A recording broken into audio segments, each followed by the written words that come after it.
नमस्कार, बुलेटिन में आपका स्वागत है और मैं हूं आपके साथ रितेश कुमार गौतम और बात करेंगे देवभूमि उत्तराखंड की।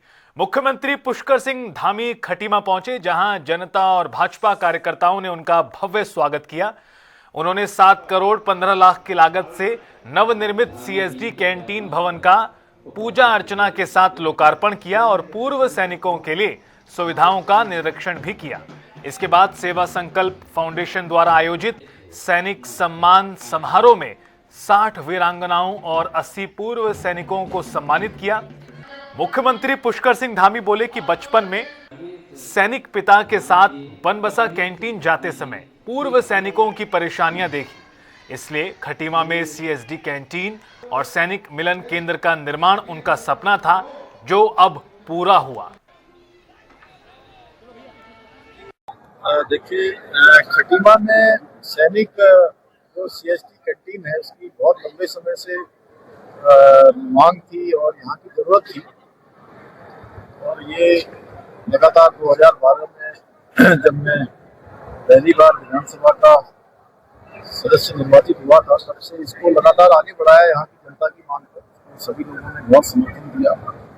हमारे यहाँ के सांसद जी ने, माननीय अजय भट्ट जी ने भी, हमारे सैनिक कल्याण मंत्री जी ने, पहले वाले हमारे सांसद थे माननीय कुशेरी जी, उन्होंने भी, सबने मिलकर इस काम को आगे बढ़ाया। और आज एक संकल्प जो यहाँ की बहुत जरूरत थी, क्योंकि यहाँ पर ये खटीमा, नानकमता और इसके आसपास का एक क्षेत्र बहुत बड़ा सैनिक बाहुल्य क्षेत्र है और बड़ी संख्या में यहाँ पर पूर्व सैनिक निवास करते हैं। तो आज ये कैंटीन विधिवत रूप से यहाँ पर चालू हो रही है, आज सभी की उपस्थिति में। आगे इसको और सुविधाजनक बनाया जाएगा और भी जो आवश्यकताएं हैं उसको बढ़ाने के लिए लगातार प्रयास किया जाएगा। तो सभी को बधाई देता हूँ, शुभकामनाएं देता हूँ कि उनके घर के पास ये सीएसडी कैंटीन खुल रही है और सैनिक मिलन केंद्र भी खुल रही है। उधर आपको बता दें कि कुंभ मेले की तैयारियां लगातार तेज हैं। मुख्यमंत्री ने जिला योजना के तहत 1200 करोड़ रुपए कुंभ मेला सुविधाओं में दिए हैं। सुविधाओं के विकास में तेज काम करने के निर्देश दिए। 28 महत्वपूर्ण योजनाओं को 282.29 करोड़ रुपए प्रदान किए।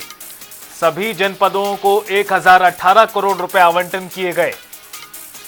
विकास योजनाओं का समयबद्ध क्रियान्वयन किया जाए, जनता को योजनाओं का ज्यादा से ज्यादा लाभ मिले, मुख्यमंत्री ने ये कहा।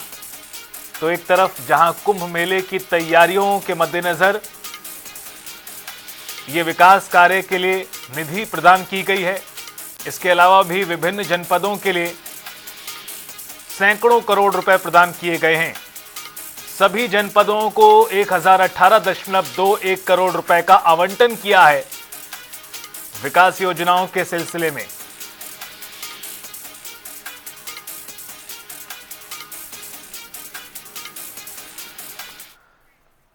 तो वहीं धर्मपुर विधानसभा क्षेत्र में बढ़ते नशे के मामलों को लेकर उत्तराखंड महिला कांग्रेस की प्रदेश अध्यक्ष ज्योति रौतेला ने गहरी चिंता जताई।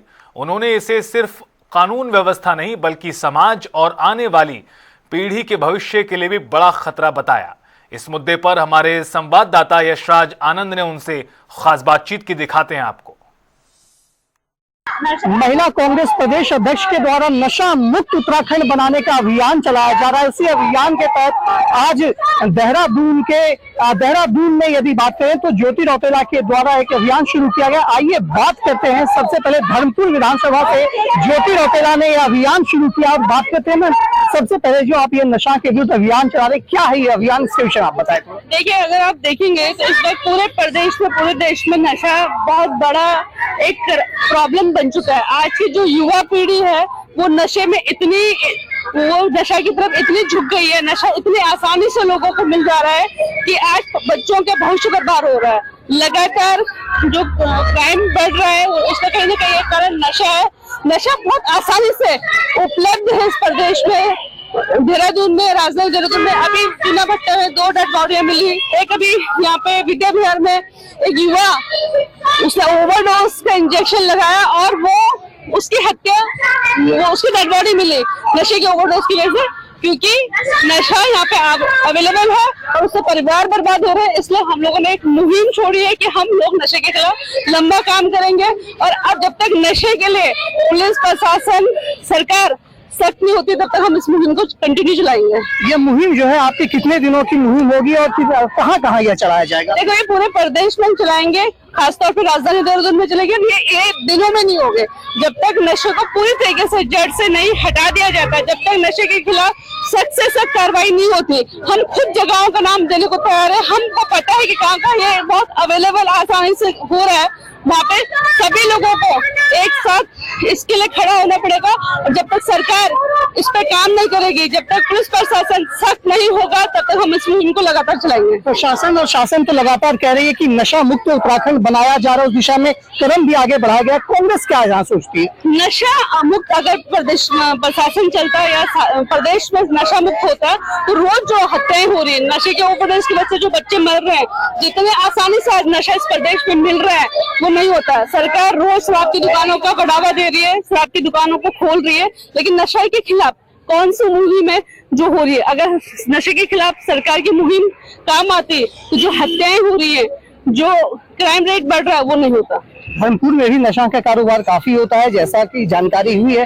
क्या आपको लग रहा है कि यहाँ पर किस ढंग से आप करेंगे ताकि लोगों में जन जागृति? हम लोग पुलिस से पूरा कोऑर्डिनेट करेंगे। हम लोगों को पता है कि धर्मपुर में बहुत जगह है, जब मैं क्षेत्रों में घूम रही हूँ तो लगातार लोगों की शिकायत है कि लोग यहाँ पे आके नशा करते हैं, यहाँ पे नशा घरों में बेचा जा रहा है और हम लोग पुलिस को भी ये इन्फॉर्मेशन दिए हैं, हम उनको बताए हैं कि कहाँ पे नशे का कारोबार हो रहा है और किस तरीके से हमको युवा पीढ़ी को इससे बचाना पड़ेगा।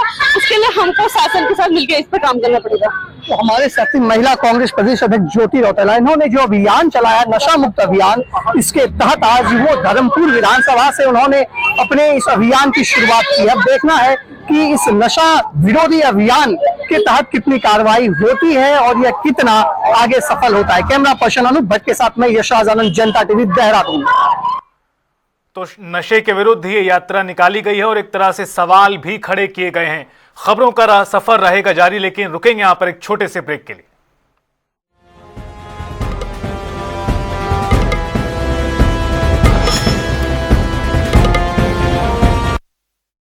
केमिकल्स हटाइए। नीम, हल्दी, चंदन, एलोवेरा, मंचिष्ट, पाम व कोकोनट ऑयल आदि से निर्मित पतंजलि बाथ सोप अपनाइए। कुदरती स्वच्छता व सौंदर्य पाइए।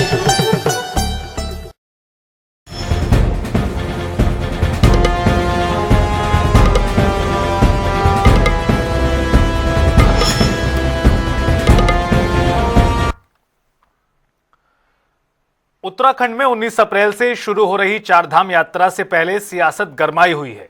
दरअसल बद्रीनाथ से कांग्रेस विधायक लखपत सिंह बुटोला ने तैयारियों पर सवाल खड़े किए हैं और अव्यवस्थाओं का आरोप लगाया है। कहा कि सरकार यात्रा को गंभीरता से नहीं ले रही। तो वहीं बीजेपी विधायक विनोद चमोली ने इस पर पलटवार किया और कहा कि चारों धामों में विकास कार्य जारी हैं और जल्द ही सभी व्यवस्थाएं पूरी हो जाएंगी। तो उन्होंने स्वीकार कि वहां कार्य चल रहा है और स्वाभाविक बात है, जब तक कार्य पूर्ण नहीं होता तब तक अपूर्ण ही माना जाता है।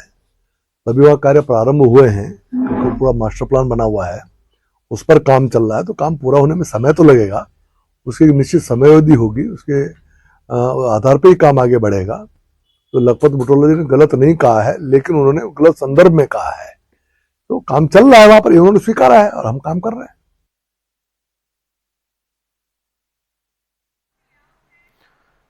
चारधाम यात्रा को लेकर हरिद्वार में तैयारियां तेज हैं, जहां ऋषिकुल मैदान में ऑफलाइन रजिस्ट्रेशन के लिए बड़ा पंडाल तैयार किया जा रहा है। श्रद्धालुओं की सुविधा के लिए 20 काउंटर तैयार किए जाएंगे, जिसमें महिलाएं और विदेशी यात्रियों के लिए अलग व्यवस्था होगी। पेयजल, बैठने और शौचालय जैसी सुविधाएं भी सुनिश्चित की जा रही हैं। पर्यटन विभाग के अनुसार 10 अप्रैल तक सभी तैयारियां पूरी कर रजिस्ट्रेशन की प्रक्रिया भी शुरू कर दी जाएगी। ऋषिकुल मैदान में चारधाम यात्रा के पंजीकरण, ऑफलाइन पंजीकरण की तैयारियां पूर्ण कर ली गई है और 10 तारीख से हमारा जो है वहाँ पे 100% कार्य पूर्ण हो जाएगा, जिसमें कि हम लोग 20 काउंटर लगा रहे हैं, जिसमें महिलाओं के लिए, पुरुष के लिए और विदेशी नागरिकों के लिए जो है पृथक से जो है काउंटर बनाए जाएंगे। और वर्तमान में जो है कार्य वहाँ पर चल रहा है हमारा। 20 टॉयलेट्स वहाँ पे बन चुके हैं और 10 तारीख के बाद वो फंक्शनल हो जाएंगे और 10 के बाद जो है सारी व्यवस्था हमारी सुचारू रहेगी। क्या पूरा ड्रिंकिंग वाटर की जो है लाइन लगा दी जा चुकी है और जल संस्थान से पूरा जो है व्यवस्था पानी की करवा दी गई है सभी लोगों को। जैसे कि गत वर्ष जो सुविधाएं प्रदान की गई थी वो इस वर्ष भी सारी सुविधाएं प्रदान की गई। हरिद्वार में आगामी कुंभ मेले की तैयारियों के बीच अखाड़ा परिषद ने बड़ा संदेश दिया। परिषद के अध्यक्ष महंत रविंद्र पुरी ने साफ कहा कि संत समाज पूरी तरह सरकार और कुंभ प्रशासन के साथ है। उन्होंने मतभेदों की खबरों को अफवाह बताया और इसे खारिज करते हुए कहा कि सभी अखाड़े मिलकर कुंभ को दिव्य और भव्य बनाने के लिए एकजुट हैं। में कुंभ आया जिसको 22 में आना था और जिस समय सूर्य सिंह राशि में रहते हैं और बृहस्पति भी सिंह राशि में रहते हैं, नासिक में कुंभ होता है और सिंह राशि में बृहस्पति और मेष राशि में सूर्य, तो उज्जैन में कुंभ होता है। तो उसी समय हरिद्वार में अर्ध कुंभ का आयोजन होता है। इस बार जो शासन के माननीय मुख्यमंत्री जी और सभी 13 अखाड़ों के प्रतिनिधियों ने मिलकर के निर्णय लिया कि इस अर्ध कुंभ को भव्य और दिव्य कुंभ के तरह ही हम लोग मनाएं, जिससे आने वाले श्रद्धालुओं को गंगा स्नान का लाभ प्राप्त हो, संतों के दर्शन हो। तो सभी अखाड़ों की अपनी परंपरा और मान्यता, धार्मिक जो रीति रिवाज है उसके आधार पर हम सब लोग पूरा शासन का सहयोग करेंगे। गाजे बाजे और ढोल नगाड़े के साथ में इस मेले का आयोजन होगा। जो अखाड़ों की अपनी अपनी परंपरा है उसके आधार पर, शास्त्रों के आधार पर कुंभ और अर्ध कुंभ 2 ही शब्दों का उल्लेख है। प्रयाग में हम लोग महाकुंभ बोल रहे थे, बोलने में उसको महाकुंभ है, महाकुंभ शब्द कोई है ही नहीं, कुंभ शब्द है और अर्ध कुंभ है। इस अर्ध कुंभ को कुंभ की तरह मनाया जाए, ये शासन का प्रयास है और उसमें हम सब लोगों का सहयोग रहेगा। उत्तराखंड में 10 अप्रैल से जनगणना के साथ सगणना की शुरुआत भी होने जा रही है, जिससे लोग अब ऑनलाइन खुद अपनी जानकारी दर्ज कर सकेंगे। निदेशक ईवा आशीष श्रीवास्तव ने बताया कि अधिकांश इलाकों में जनगणना कार्य शुरू हो रहा है, जबकि हिमाच्छादित इलाकों में ये प्रक्रिया सितंबर में पूरी की जाएगी। साथ ही कर्मचारियों को प्रशिक्षण दिया जा रहा है ताकि जनगणना कार्य सुचारू रहे। उत्तराखंड राज्य में जनगणना का शुभारंभ 10 अप्रैल से हो रहा है। 10 अप्रैल से 24 अप्रैल तक स्वगणना का समय है और 25 अप्रैल से 24 मई तक घर घर जा करके मकान सूचीकरण का समय निर्धारित हुआ है। ये नोटिफाई हो चुका है राज्य सरकार द्वारा। इसकी सारी तैयारियां लगभग पूरी हो चुकी हैं, जिसमें कि अभी जो गतिमान है वो है एन्यूमरेटर्स एंड सुपरवाइजर्स की ट्रेनिंग, जो इसका एक बहुत महत्वपूर्ण चरण होता है। 30,000 एन्यूमरेटर्स एंड सुपरवाइजर्स, प्रगणक और पर्यवेक्षक इसमें तैनात हो रहे हैं। इनके ऑर्डर्स जारी हो गए हैं और इनकी ट्रेनिंग 22 अप्रैल तक पूरी कर ली जाएगी, ताकि 25 अप्रैल से ये घर घर जा कर के मकान सूचीकरण के कार्य कर सकें।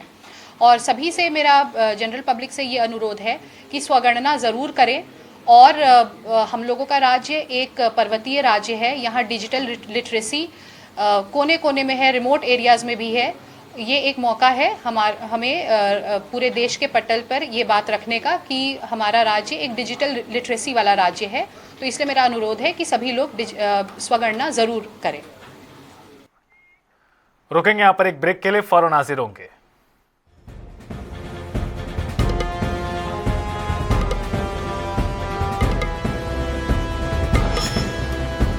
हरिद्वार पुलिस लाइन में 24वीं प्रादेशिक जनपद वाहिनी पुलिस वॉलीबॉल क्लस्टर और सेपक टाकरा प्रतियोगिता का भव्य शुभारंभ हुआ। जिलाधिकारी ने उद्घाटन करते हुए खिलाड़ियों का उत्साह बढ़ाया।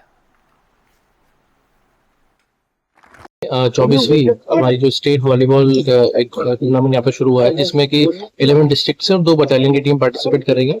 और यहाँ पर डिस्ट्रिक्ट हरिद्वार में एसएसपी हरिद्वार के निर्देशन में ये गतिविधियां, सभी स्पोर्ट्स गतिविधियां आयोजित की जा रही है। सभी टीम्स के द्वारा स्पोर्ट्समैनशिप का परिचय देते हुए यहाँ पर आज शपथ ली गई। साथ ही आगे टूर्नामेंट्स भी किए जाएंगे। मैं सभी टीम्स को बहुत बहुत शुभकामनाएं। ये 24वीं अंतर जनपदीय अंतरवाहिनी वॉलीबॉल और सेपक टाकरा एक टूर्नामेंट है। ये यहाँ पे आयोजित हो रहा है पुलिस लाइन हरिद्वार में। और इसमें उत्तराखंड के जो हमारे जनपद हैं, डिस्ट्रिक्ट पुलिस है, वहाँ टीम्स आई है। और साथ में जो बटालियंस है, 31 बटालियन, 40 बटालियन आईआरबी, उनकी टीमें यहाँ प्रतिभाग कर रही है। जिसका आज यहाँ पे स्टार्ट हुआ है टूर्नामेंट और 11th को ये इसका समापन होगा। तो ये पुलिस लाइन में आयोजित किया जा रहा है और इसके थ्रू हम एक टीम बनाएंगे जो उत्तराखंड पुलिस की टीम होगी और जो नेशनल रिप्रेजेंट करे।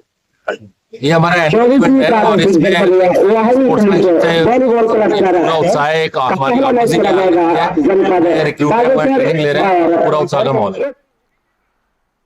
देहरादून में एलपीजी गैस की कमी को लेकर फैल रही अफवाहों पर प्रशासन ने साफ स्थिति स्पष्ट की। एडीएम के मिश्रा ने बताया कि प्रदेश में गैस का पर्याप्त स्टॉक है और सप्लाई नियमित रूप से जारी है। उपभोक्ताओं को सीधे घर तक सिलेंडर पहुंचाए जा रहे हैं ताकि एजेंसियों पर भीड़ ना रहे। कुछ लोगों में ये भ्रांति हुई कि गैस का संकट है, तो जनमानस की समस्याओं और उनकी शंकाओं का निराकरण करने के लिए हम लोगों ने जनपद में अपने आपदा कंट्रोल रूम में कंट्रोल रूम की स्थापना की, जिसमें जो तेल कंपनियां हैं, जो गैस कंपनी हैं, उनके रिप्रेजेंटेटिव और हमारे जो डीएसओ कार्यालय के लोग हैं, हमारे पूर्ति अधिकारी या उनके सप्लाई इंस्पेक्टर यहाँ रोज बैठते हैं और कंट्रोल रूम के जो नंबर हैं वो समाचार पत्र के माध्यम से लोगों को सार्वजनिक किए गए कि वो अपनी समस्याएं बता सकते हैं। तो यहाँ पर समस्याएं नोट हो रही थी।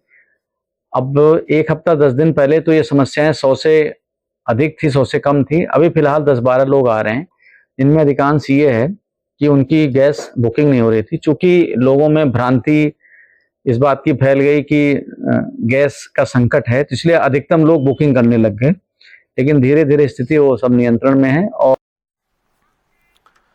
उत्तराखंड एसटीएफ को बड़ी सफलता मिली है। पार्षद प्रकाश धामी हत्याकांड के फरार शूटर रिंकू शर्मा उर्फ पंडित को रुद्रपुर से गिरफ्तार किया गया। आरोपी कई सालों से फरार था और लगातार अपनी लोकेशन बदल रहा था। 12 अक्टूबर 2020 को रुद्रपुर के भदईपुरा में भाजपा समर्थित पार्षद प्रकाश धामी की दिन दिहाड़े हत्या की गई थी। एसटीएफ ने तकनीकी सर्विलांस और इनपुट्स के आधार पर अब आरोपी को दबोचा है।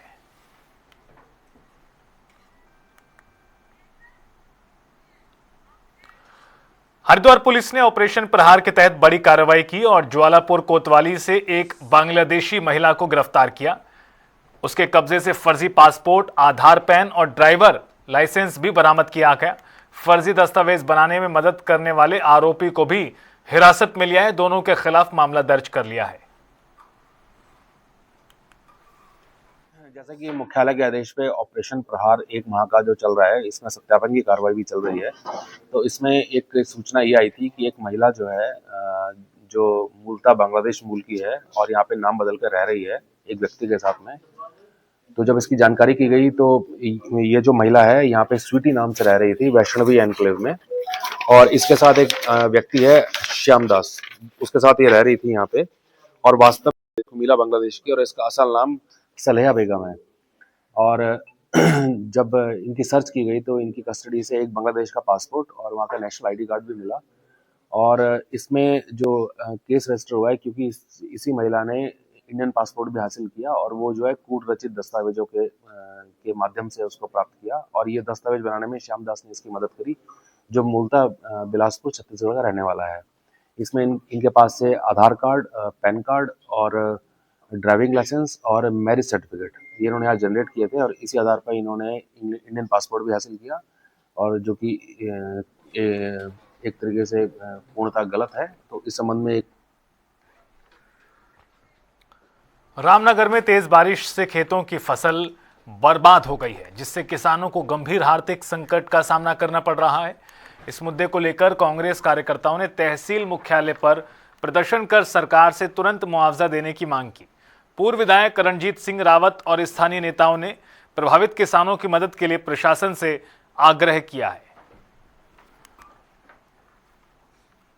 बगीचों को और बारिश से जो है गेहूं की खड़ी फसल को, और जो कटाई शुरू हो गई थी गेहूं की, उसको भारी क्षति हुई है। एक तो बारिश से जो है गेहूं का रंग अब जो है काला पड़ जाएगा और आधे से अधिक फसलें गिर गई हैं, उसमें 30-35% करीब का नुकसान हो जाएगा। तो हम सरकार से मांग करने आए हैं कि वो क्षतिपूर्ति का, चाहे वो गेहूं की फसल हो, दूसरी सब्जी की फसल।